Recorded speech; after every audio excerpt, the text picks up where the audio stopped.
एक ऐसी शख्सियत के बारे में जिसके बारे में कहने और सुनने के लिए हमारे पास शब्द नहीं है। हम बात कर रहे हैं भैया फ़िल्मी जगत की महान हस्ती, महान कलाकारा आशा भोसले जी के बारे में बात कर रहे हैं हम। आशा भोसले जी एक ऐसी उदाहरण है जिसके बारे में हमारे पास शब्द नहीं है कि हम बयाँ कर सकें कि उनके बारे में कुछ हम वो लोग बोल सकें। वो आज हमारे बीच में नहीं हैं। हम उनको भावपूर्ण श्रद्धांजलि दे रहे हैं। हमारा वीडियो थोड़ा लेट आया है, लेकिन हम जो वीडियो बनाते भाई हमारे पास शाम समय का बाउंडेशन होता है, इस वजह से हम वीडियो को नहीं डाल पाते हैं।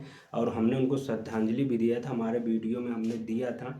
हाँ, तो हम उनके बारे में थोड़ा जानकारी कर लेते हैं। तो भैया आशा भोसले जी का जो जीवन था वो बहुत ही ज़्यादा मतलब है कि कष्टों से भरा हुआ था कहने को तो। क्योंकि जो उनके साथ घटित हुआ किसी और के साथ घटित हो जाता, शायद वो जीवन यापन करने की सोचता नहीं। और रही बात उनके बारे में, जीवन के बारे में, तो हम कुछ उनके कुछ अनसुले कहानियों और पहलुओं के बारे में बात करते हैं, देखते हैं उनके जीवन के रहस्यों के बारे में। वो कैसी थी, क्या कर रही थी, कैसे वहाँ तक मुकाम में पहुँची। तो आइए हम इस वीडियो के माध्यम से उनको भावपूर्ण श्रद्धांजलि देते हैं, उनके कुछ जीवन के मेन टॉपिक पे बात करते हैं, ताकि लोगों तक उनकी बातों को पहुंचाया जा सके कि जो लोग उनके बारे में नहीं जानते तो उन कितनी दृढ़ शक्ति से आगे बढ़ी। आज हम उनके लोग के बारे में बातें करते हैं। तो सर्वप्रथम हम बात कर रहे हैं आशा जी के बारे में, आशा भोसले जी के बारे में।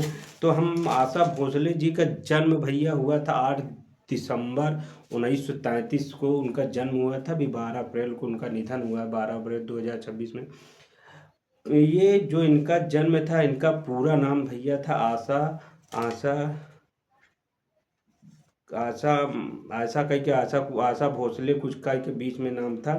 तो ये जो थी ये पार्श्व गायिका थी। और इन इन इन मतलब है कि ये भैया 4 बहनें थी। 4 बहनों में से सबसे बड़ी बहन जो थी लता दीदी थी, वो हमारे बीच में नहीं। उनको उनके बारे में वीडियो हम बनाए थे, तब वीडियो नहीं आ रहा था, वीडियो बनाएंगे उसके बारे में। उनकी बड़ी बड़ी बहन थी लता दीदी, जो उनको पूरी दुनिया में आज तक जाना जाता है। उसके बाद मीना उषा, उनका एक भाई था हृदयनाथ मंगेशकर, ठीक है ना। उनके पिता का नाम भैया दीनानाथ मंगेशकर था, हम लोग इस सब जानते हैं। जो जब वो 9 साल की थी तभी उनके पिताजी का हो गया था, वो देहांत हो गया था, उनके पिताजी नहीं रहे। और उसके बाद उनका जीवन जो है उनका बहुत कठिनाइयों से भरा हुआ था। फिल्मों में लमसम 15 से 16 हज़ार गीत गाए। हमने अभी उन्होंने बताया 11-12 हज़ार, लेकिन तरह तरह के मीडिया रिपोर्ट के अनुसार जितना गाने काम किए गए, ज़्यादा किए गए, उसकी बात नहीं हो रही है। लमसम 11 से 15-16 हज़ार के बीच में गाने, क्योंकि कुछ गाने रिकॉर्ड होते हैं, कुछ गाने वैसे पड़े रह जाते हैं। और वो हिंदी के साथ साथ बहुत सारी भाषाओं में भी उन्होंने गाना गाया। हिंदी के साथ तमिल हुआ, मलयालम हुआ, अंग्रेजी, रूसी, फ्रेंच, बहुत सारी भाषाओं में उन्होंने गीत गाए हैं। उनकी पहली फिल्म जो भैया थी 1948, हिंदी फिल्म की बात करें 1948 में सावन आया फिल्म चुनरिया में गाया था, ठीक है।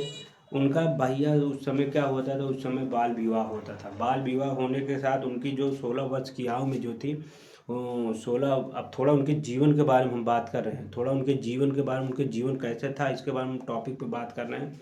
उनका भैया 16 वर्ष की आयु में भैया उन्होंने विवाह विवाह कर लिया था। तब उनके समय जो चीफ सेक्रेटरी थे, लता मंगेशकर के चीफ सेक्रेटरी थे, उन्होंने बगावत करके जो उनसे 31 मतलब उनकी जो शायद एज थी 31 वर्ष थी, उनसे उन्होंने शादी कर ली। समझ में आया ना। उस समय पूरा उनका घर जो है उनके खिलाफत हो गया, और वो अपने घर के विरुद्ध उन्होंने शादी की, और उनके घर वालों ने उनका सपोर्ट नहीं किया। वो उनके घर के विरुद्ध शादी की, और हालांकि वो शादी भैया बहुत ज़्यादा दिन तक नहीं चली, शायद 1960 या 1965 के बीच में वो शादी टूट गई, ठीक है ना। तब उनके 2 बच्चे थे और एक मतलब गर्भाशय में था, 3 बच्चे होने के कगार पे थे। तब वहाँ पर शादी टूट गया। उनका आरोप ये था, हमने पढ़ा है जहाँ तक, कि उनके पति जो थे बहुत मारते पीटते थे, कुछ इस तरीके था। उनका हम प्रारंभिक जीवन के बारे में बात करें। फिर 1988 में शायद उन्होंने दूसरी शादी की। उन्होंने जी दूसरी शादी की, गणपत राव जी दूसरी शादी की, जो जो काफ़ी समय तक, पूरे समय तक वहाँ पर चली। आशा जी के जो मतलब है सचिव थे, जो मतलब है सचिव देव देव बर्मन जी के बेटे राहुल बर्मन से उनकी शादी हुई थी। दोबारा जो उनकी शादी हुई भैया राहुल देव बर्मन से हुई थी उनकी। तब उनका पूरा ओवरऑल देखा जाए तो उनका जो शादी कैरियर था वहाँ से अंत तक चला, ठीक है ना। आशा जी की 4 फिल्में जो भैया, हम उनके थोड़ा बैकग्राउंड के बारे में बात कर चुके हैं, अब उनके थोड़ा फिल्मी करियर पे आते हैं। तो आशा जी के प्रमुख फिल्में 4-5 फिल्में जो थी बहुत मील का पत्थर साबित हुई।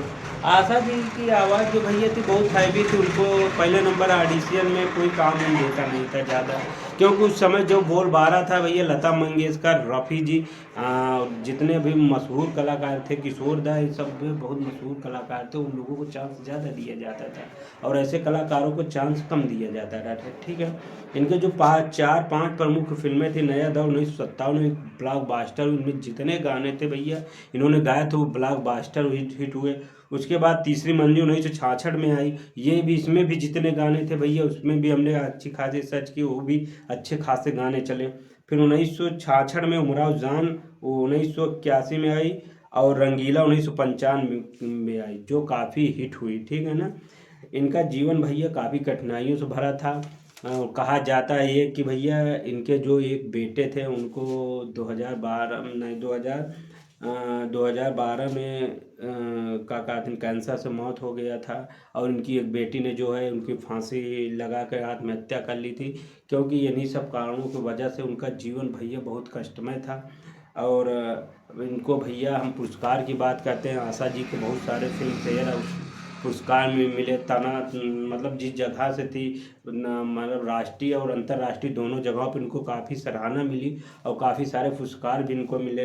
पुरस्कार अगर हम बात करते हैं 2000 में इनको शायद दादा साहब फाल्के पुरस्कार मिला था, 2008 में पद्म विभूषण मिला था, और 2018 में बांगा विभूषण मिला, बंगाल से रिलेटेड है, उसको दिया गया। 2021 में महाराष्ट्र विभूषण पुरस्कार से सम्मानित किया गया था। तो आशा जी ओवरऑल देखा जाए तो एक बेहतरीन गायिका के साथ एक अच्छी गृहिणी थी, जिन्होंने अपने जीवन के बारे में संपूर्ण कठिनाइयों को रहते हुए भी इतना अच्छा जीवन व्यतीत किया।